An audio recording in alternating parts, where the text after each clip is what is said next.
Bonjour à toutes et bonjour à tous. Aujourd'hui, nous allons aborder la question des ISBN, savoir comment en obtenir. Alors, la première chose que j'aimerais préciser, c'est concernant le nombre d'ISBN qui sont nécessaires pour vendre un livre.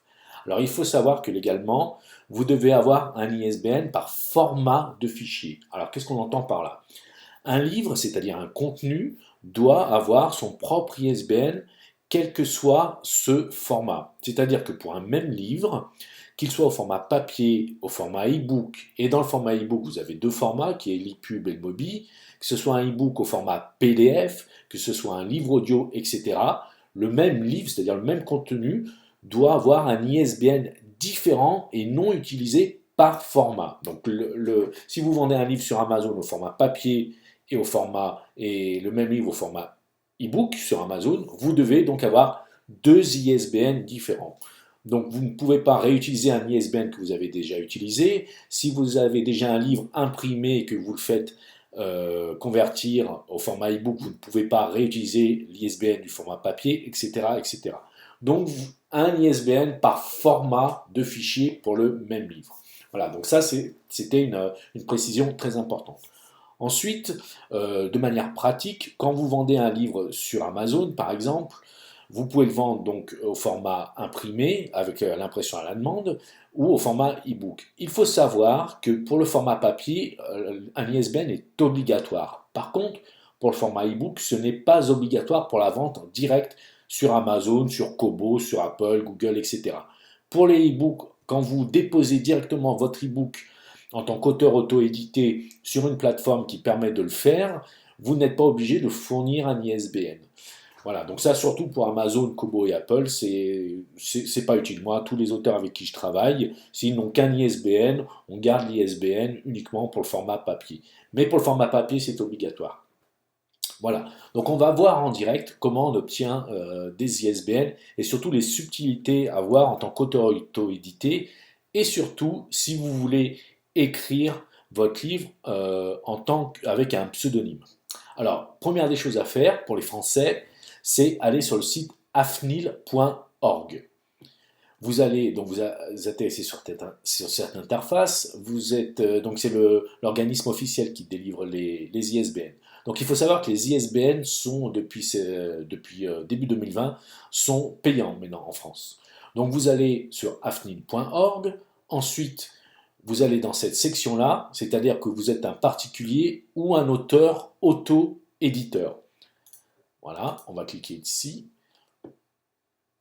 Donc, vous avez deux possibilités.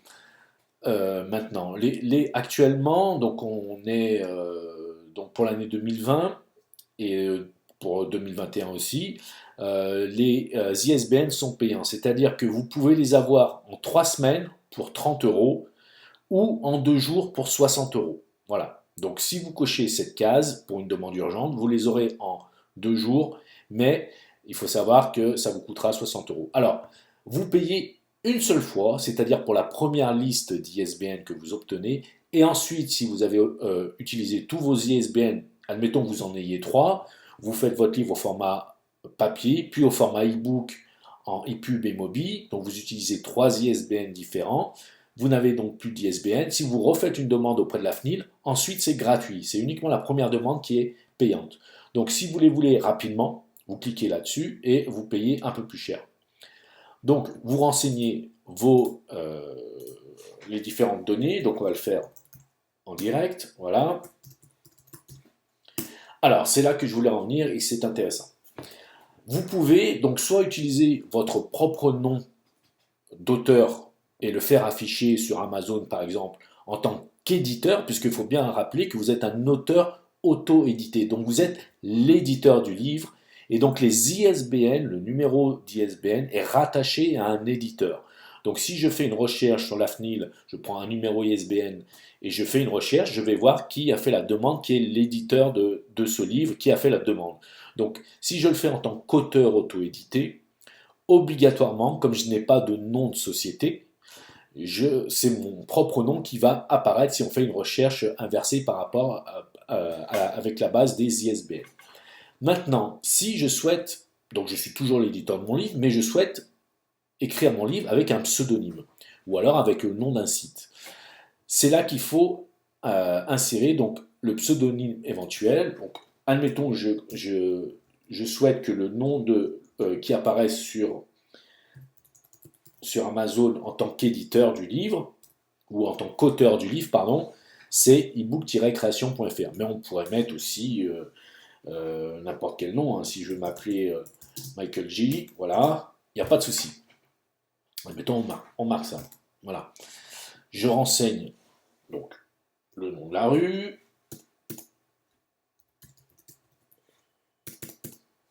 Donc ici, la ville. Alors il faut savoir que vous avez la possibilité, vous voyez, en tant que les ISBN peuvent être fournis pour les territoires francophones. Vous voyez, vous avez une liste de territoires qui peuvent faire une demande auprès de la FNIL. Vous mettez un numéro de téléphone, donc je vais mettre le numéro de téléphone d'ebook création. Pardon, c'est ici. Voilà. Une adresse mail. Donc si vous voulez me contacter pour des renseignements, pour convertir votre livre au format ebook, au format papier, pour avoir des renseignements sur la promo, il suffit de me contacter à cette adresse-là, contact@ebook-création.fr. Alors l'adresse du site, hein, c'est pas obligatoire, hein, bien évidemment, vous n'êtes pas obligé d'avoir un site internet. Et c'est là qu'il faut faire très attention. Pourquoi? Parce que quand vous faites une demande d'ISBN, comme je vous le disais, c'est l'éditeur ou la personne qui a fait la demande, c'est son nom qui va apparaître. Si vous voulez garder votre anonymat, c'est-à-dire que, en tant que personne, vous faites la demande, mais vous voulez que apparaisse, soit associé aux ISBN, votre nom, votre pseudonyme, c'est-à-dire votre nom d'auteur. Il faut impérativement cliquer ici. C'est-à-dire, si vous ne souhaitez pas que vos coordonnées personnelles, vous voyez, nom d'état civil, ça.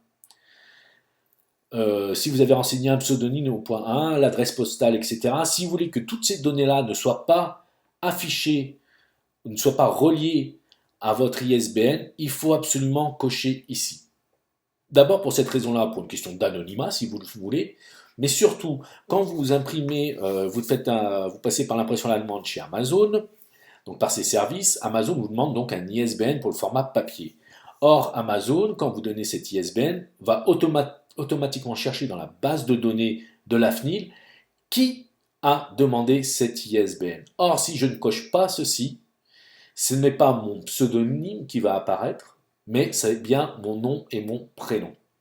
C'est automatique, hein, chez Amazon, donc ils font une recherche, ils essayent de savoir, ils affichent automatiquement qui est l'éditeur, la personne qui a fait la demande d'ISBN. Donc il faut absolument cocher cette case si vous voulez garder votre pseudonyme et relié à vos ISBN et si vous ne voulez pas que votre nom apparaisse et vos coordonnées apparaissent. Donc on va faire ceci.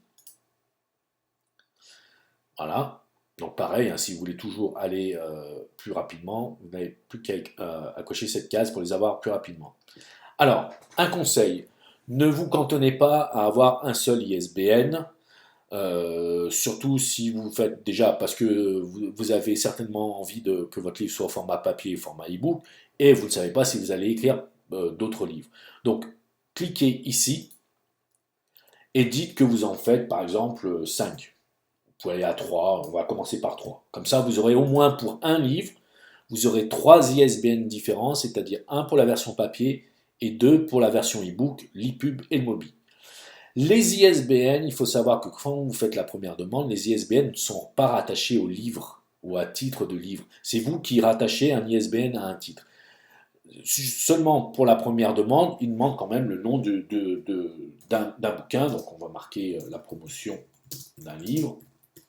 L'auteur, donc là forcément, je mets si je veux être anonyme, enfin si je veux garder un nom d'auteur et que mon identité n'apparaisse pas.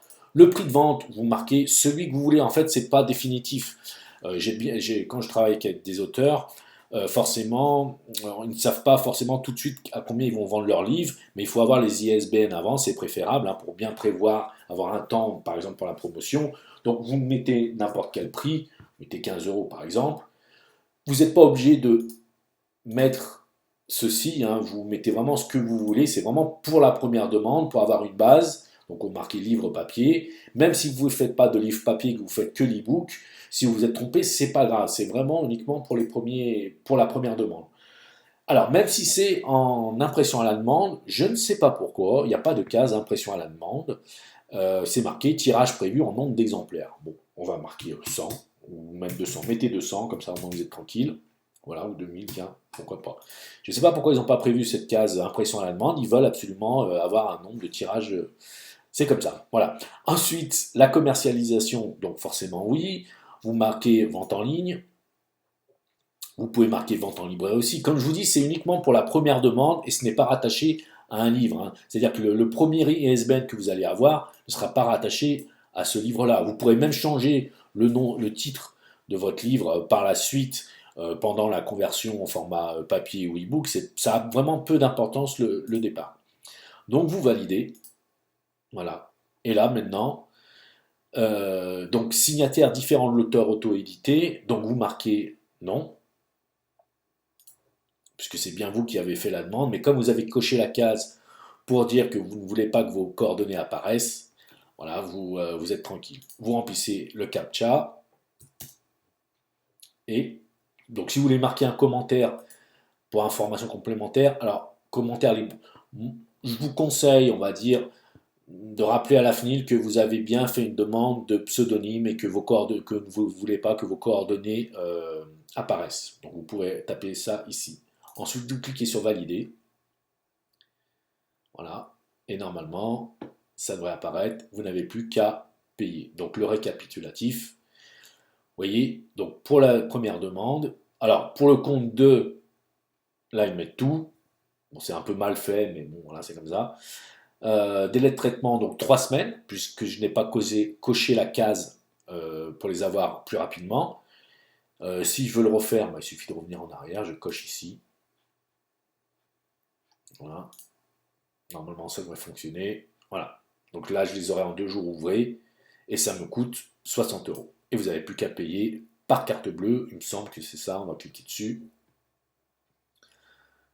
Voilà. Donc c'est par carte bleue ou par PayPal ou Paylib. Voilà. Donc comment on fait pour avoir des ISBN? Vous voyez, c'est assez rapide pour la demande. Voilà. Donc si vous voulez avoir plus de renseignements, si vous avez des questions, si vous voulez un devis pour faire la conversion de votre livre au format papier ou e-book, il suffit d'aller sur mon site ebook-création.fr et de me contacter dans la rubrique Contact ou alors directement par mail à contact@ebook-création.fr. Je vous remercie, au revoir.